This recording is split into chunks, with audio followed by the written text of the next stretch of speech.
Hello and welcome to your complete and utter D23 roundup, where we look at all of the major and some of the minor announcements and discuss them and give you all the information you need to know.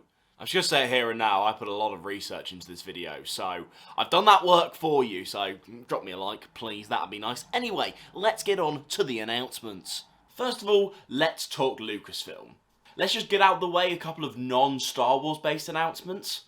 The Willow Disney Plus series starring Warwick Davis had a trailer released. I have to admit, as a non-Willow fan, I don't know much about that. Indiana Jones 5 also had a trailer shown to attendees. Obviously starring Harrison Ford, it also has Mads Mikkelsen and Phoebe Waller-Bridge in it.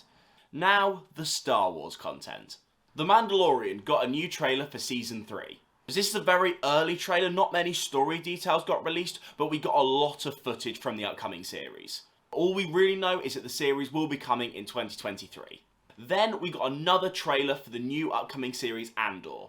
Andor has been teased as a 24-episode spy thriller, with 2 seasons consisting of 12 episodes. Diego Luna, who plays Andor, has stated that this show will make us fall in love with the classic character again. It was also revealed that the other half, aka the other 12 episodes, will start filming soon. The Bad Batch Season 2 is confirmed to be happening in January 2023, plus it's also been revealed that there will be 16 episodes in total for the season. Tales of the Jedi is a 6-part short series that will be coming to Disney Plus in October. What it'll be is 3 shorts that focus around Ahsoka, and then 3 shorts that focus around Dooku. Speaking of Ahsoka, not much was talked about the actual series around live-action Ahsoka coming, but there were some pictures shown to attendees. There's also a new Star Wars show called Skeleton series being created. Not much is known about this series, but it's set in the era of the High Republic. It stars Jude Law and is directed by John Watt, who's directed all the 3 recent Spider-Man films. Overall, that type of series where it does something a little bit new and different is something I'm definitely excited for. So not too much detail, but we did get a decent look at quite a lot of the upcoming Star Wars projects, especially the ones on Disney Plus. Well, all of them are actually going to Disney Plus. Cinematic Star Wars is a bit in the mud right now. Next, let's talk about Disney animation. Wish is a new animated film from Disney releasing in November of 2023. Wish is about a young girl. When she wishes on a star, the wish then comes to meet her. One of the cool things about Wish is it's using a new animation style which kind of combines watercolours with CGI animation.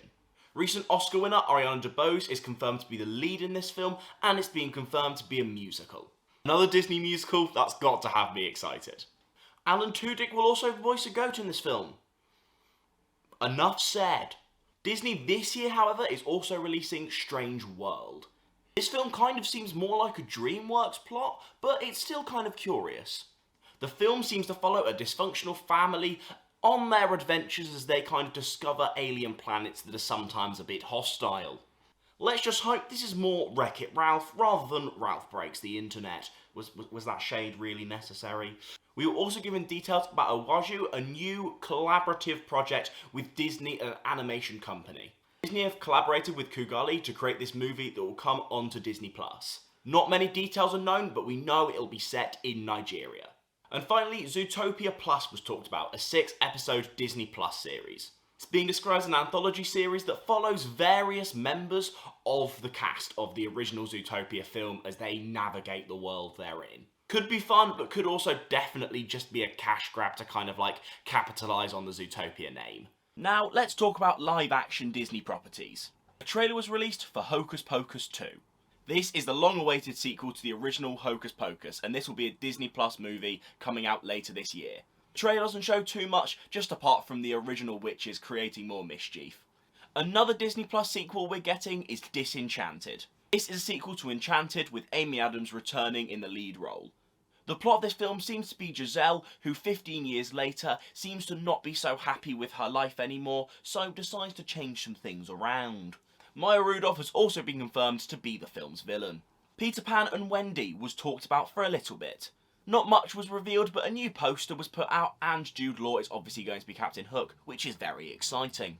Next up, arguably the most pointless property ever to exist, Mufasa the Lion King was announced. So this is going to be a live-action prequel to the live-action Lion King. From what I could gather, this seems to be narrated by Timon and Pumbaa, with Seth Rogen and Billy Eichner returning in those roles, and it's going to seem to show Mufasa's rise to power, which seems a little odd, because then that kind of just seems to mess with the original Lion King, and doesn't seem to make much sense as to why it exists.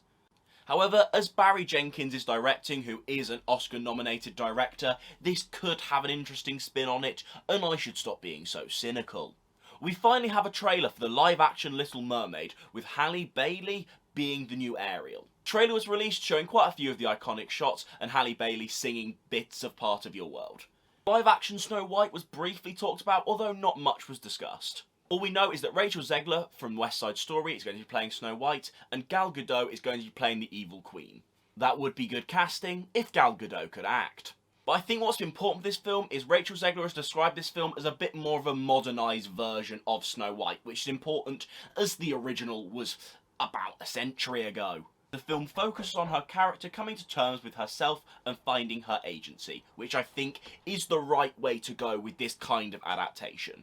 A film version of Haunted Mansion was also discussed, starring Owen Wilson, Rosario Dawson, and Lakeith Stanfield, whose name I definitely might have butchered.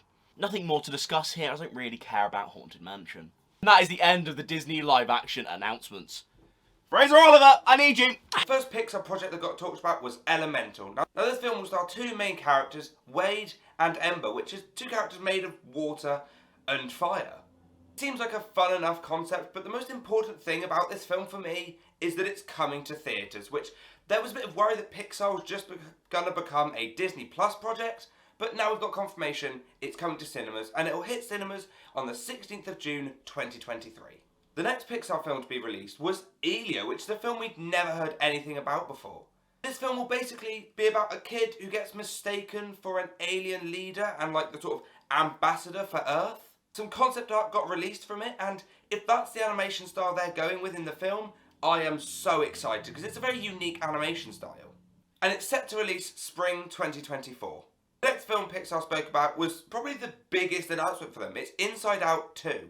It's basically it's going to be set in Riley's teenage head, and they did tease the idea of new emotions. We know that Joy is going to be returning with the original voice actress, but we don't know about fear and disgust, which seems weird to me. Now, I mean, what new emotions are they going to be? Like, Riley's a teenager, so instead of sadness, she has depression. It's quality content. It's quality content. Inside Out 2 is set to release in summer 2024. Now, the next project that Pixar spoke about was Win or Lose, which is going to be Pixar's first animated series. I don't know what I said. Animated series. Now, the concept for this show is genuinely an exciting new concept. It's going to show the same week from a different character's perspective each episode, which could get somewhat repetitive, but I'm pretty sure Pixar can do this concept justice. Something that's really interesting about the concept for this show is that it actually came about from Pixar meetings. What I mean by that is Pixar would have meetings for a film, and different employees would have different opinions about how the meeting went. One might say, that was great, we got a lot done, whereas another would say, that was a terrible meeting. And then they thought, you know what? Let's make it a series about baseball, I think? Yeah, I think it's about baseball. Win or Lose is set to release in autumn of 2023. Thanks to Fraser Oliver, the Pixar expert. Thanks. Subscribe. That's going to get cut out. Yeah. And finally, we have Marvel. First up, let's talk Black Panther 2. We didn't get a reveal of who's going to be the new Black Panther going forward, but some footage was shown to attendees.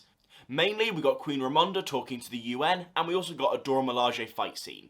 Not much more information was given apart from that, but Letitia Wright did call it a beautiful story, which hopefully means it will be a loving tribute to Chadwick Boseman, as long as being its own brilliant Black Panther story. And it's coming to cinemas in November of this year. Ironheart was the next MCU property discussed. So as most of you will know, this is an Iron Man spin-off that will be a Disney Plus show. Footage was shown to attendees of Riri Williams creating her own kind of suit in an MIT lab. The character will first appear in Wakanda Forever, which will then spin off into the Ironheart show. And in exciting news for any musical theatre fans, Anthony Ramos has been confirmed to play the villain, the Hood. At the moment, all we know is this Disney Plus series is coming in late 2023. Ant-Man 3, Ant-Man Quantumania was another property was discussed, but no footage was given to us as the public. However, this is being billed as a big setup film for Avengers Kang Dynasty and the rest of Phase 5, especially as Kang himself will be involved. Paul Rudd has claimed this is nothing like the first two Ant-Man films, and it's just nothing like you've ever seen before. Is that just promotional hype? Probably. But the good thing is, Agent Jimmy Woo from the second Ant-Man and WandaVision is coming back, which I think is one of the biggest and best announcements of D23. Ant-Man 3 is currently scheduled to come out February of 2023 in cinemas. Werewolf by Night was officially confirmed and is going to be coming to us October on Disney+, this year. Now, a trailer was released to the public, and it is very, very interesting. It's a very different style for Marvel, being this black and white kind of horror vibe, and honestly, we don't know a lot about this. But it's one of those properties that is coming very, very soon, so we'll be able to get a really good look at it then. Secret Invasion was then discussed on the panel with a full trailer given to the world. Given to the world? Wow, it's a bit dramatic, isn't it? We knew most of the cast going into the panel, but the cast for this is stacked. Nick Fury and Talos leading the special, with Emilia Clarke in it, with Olivia Colman in it. There'll also be other returning cast members for the MCU, such as Martin Freeman's character from Civil War and Black Panther, you've got Maria Hill coming back, and Don Cheadle as War Machine is coming back. The trailer itself doesn't give away too many spoilery details, but all we know is this is very spy and espionage focused and leads in around the Skrulls. Don Cheadle was at the panel and also confirmed that this series leads directly into Armor Wars, which has been confirmed to be 6 episodes long and is shooting next year. Not many more details was given on Armor Wars, unfortunately. Loki Season 2 was also briefly talked about. Footage was shown to attendees where it seems like Loki isn't being recognised anymore at the TVA and he seems to be glitching in and out of time, which can be a cool concept. From what we know, it looks like Loki Season 2 is coming in summer of 2023. Fantastic Four was briefly mentioned, but honestly nothing much was revealed. As already very heavily reported, Matt Shakman will be replacing John Watts as director, but unfortunately no cast members were revealed.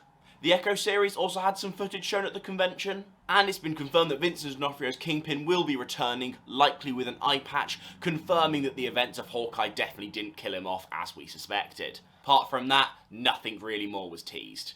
But Daredevil Born Again was talked about. Vincent D'Onofrio and Charlie Cox were on stage together, but there was no footage shown because the show hasn't been shot yet. However, there was a brief clip shown of Charlie Cox in the She-Hulk show, because obviously there's some footage there of Charlie Cox that they can show to attendees. Captain America New World Order had some really cool announcements. Only seen in the MCU in The Incredible Hulk, Tim Nelson Blake will be returning as the leader. Well, he wasn't really the leader in The Incredible Hulk, but it kind of sets that up at the end. And obviously, it's nice to have that thread in the MCU finally paid off. It's also been confirmed that Danny Ramirez is back, likely to take over the mantle of Falcon, and Carl Lumley will be back from his role in Falcon the Winter Soldier. Now, the Marvel panel that had the biggest impact, I would say, was the Thunderbolts. Mainly because the Thunderbolts themselves got confirmed. So the team will be Bucky, Yelena, Red Guardian, Taskmaster, Ghost, who have I forgotten? US Agent, and Val. Thank you very much for watching this video. Let me know in the comments below, what was your favourite announcement of D23, and did you find it disappointing? Because I found it slightly disappointing. Also, a big thanks to Fraser Oliver for helping with the Pixar segment of this video. You can find his channel on the card at the end screen and in the description. And if you want to see what I thought of Spider-Man No Way Home, the more fun stuff version, you can click this video here. Thank you very much for watching, and I'll see you guys next time.